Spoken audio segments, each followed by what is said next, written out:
Alright guys, so on Monday, we looked at all 4 of these different word problems, and we created the strip diagrams that went with them, and we decided which problem was addition, subtraction, multiplication, and division.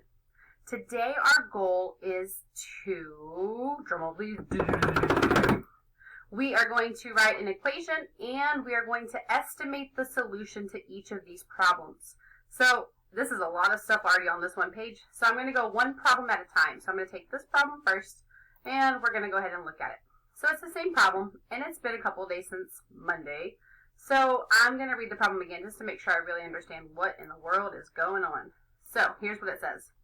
When Dante's backpack is full of books, it weighs 176 ounces. When Jason's backpack is full of books, it weighs 64 more ounces than Dante's backpack. How many ounces does Jason's backpack weigh when it is full of books? So that was the first time, so let's read it again. When Dante's backpack is full of books, it weighs 176 ounces. When Jason's backpack is full of books, it weighs 64 more ounces than Dante's backpack. How many ounces does Jason's backpack weigh when it is full of books? And on Monday, we decided that this was an addition problem because we knew how much Dante's backpack weighed. We know that Jason's backpack weighed 64 more ounces than Dante's, and we had to figure out how much it was when it's full. So an equation we could write could be 176 plus 96 equals, I don't know, that's what we got to figure out. So we could use this to figure it out. So I'm going to bring this equation down here to the estimation, and just to help keep it in my mind. So 176 plus 96 equals, I don't know, that's what I'm going to figure out. But it's going to tell us the weight of Jason's backpack when it's full. Now I'm going to go one number at a time, and I'm going to use rounding as my way to help me estimate. So 176. I have 170 on this side, and I have 180 on this side, and I've plotted 176 right here. Now just by looking at this, is 176 closer to 170 or closer to 180? You're correct, it's closer to 180. So that means that 176 rounds to 180.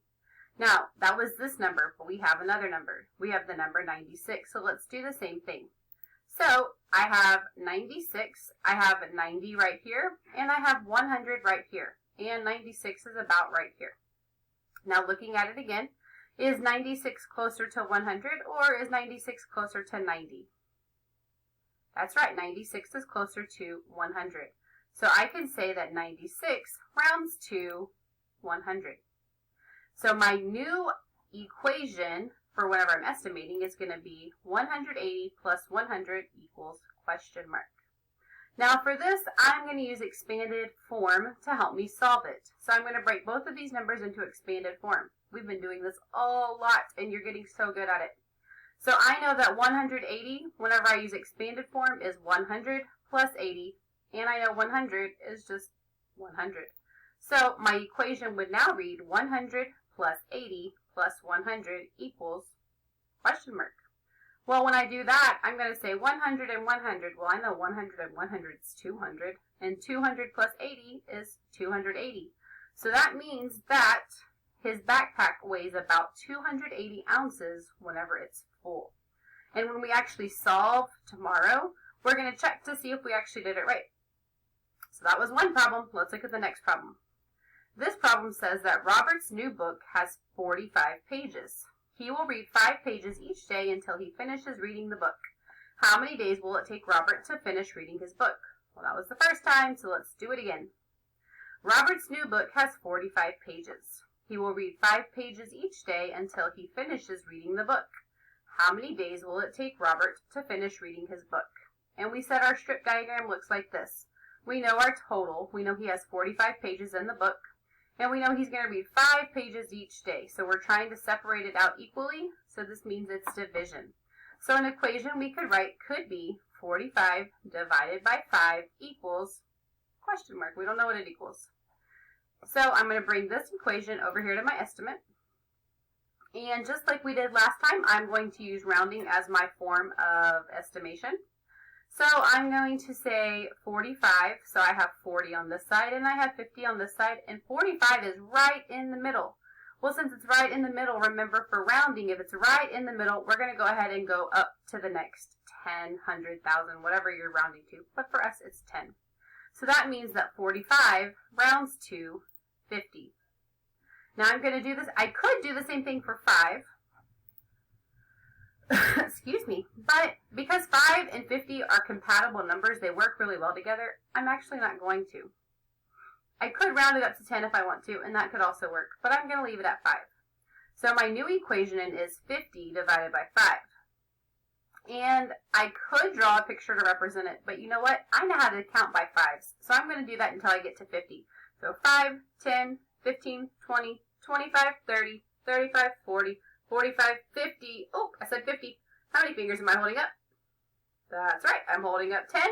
So that means that he is going to eat his book about 10 days. It'll take him about 10 days to actually read it.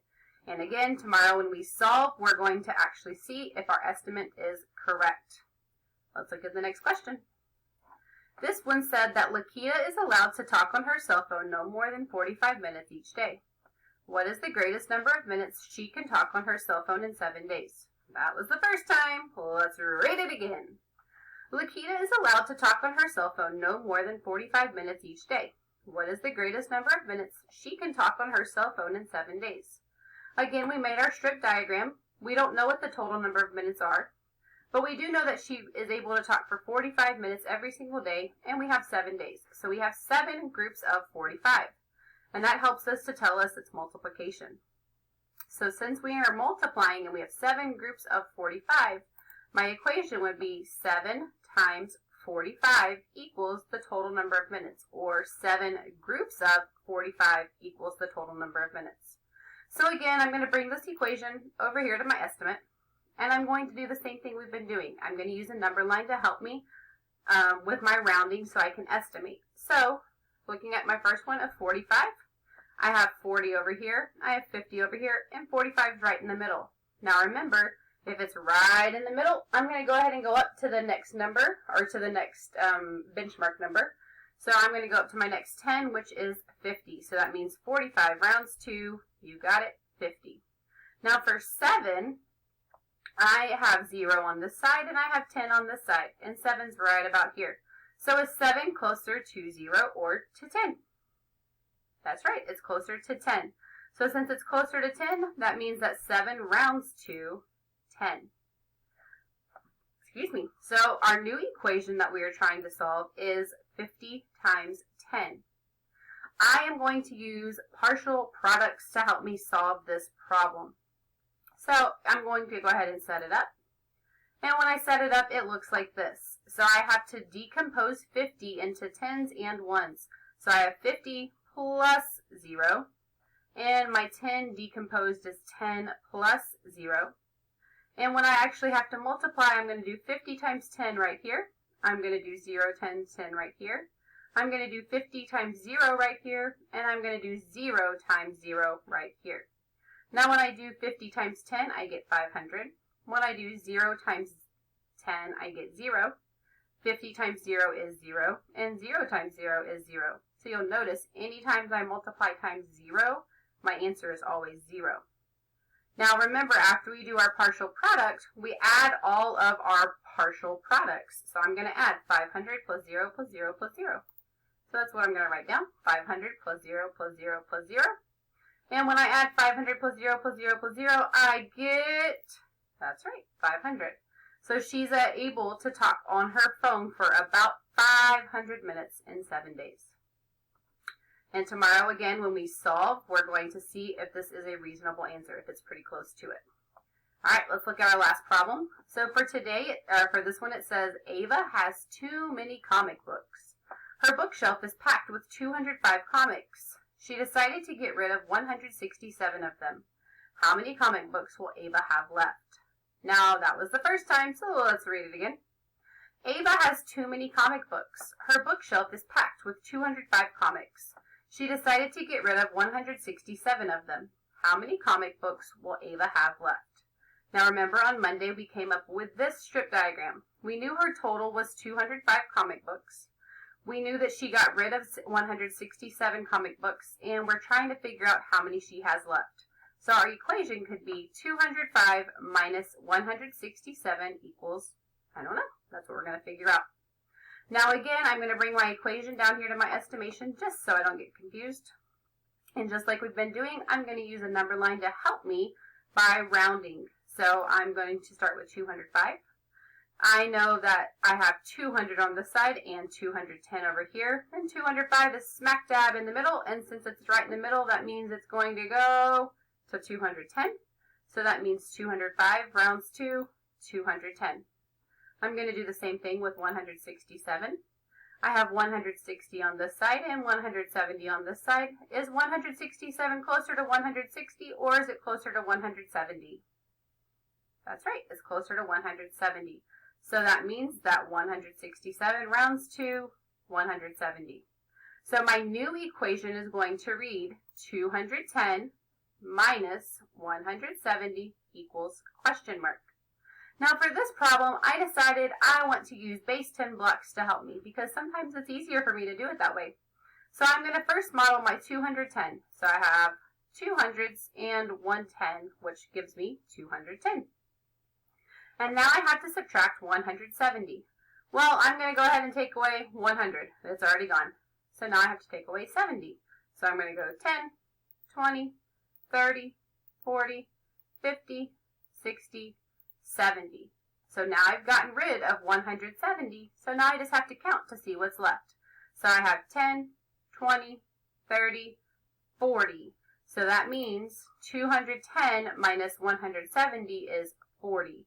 So that means she has about 40 comics left. And again, tomorrow when we solve, we're going to check to see if our answer is somewhere close to 40 comics.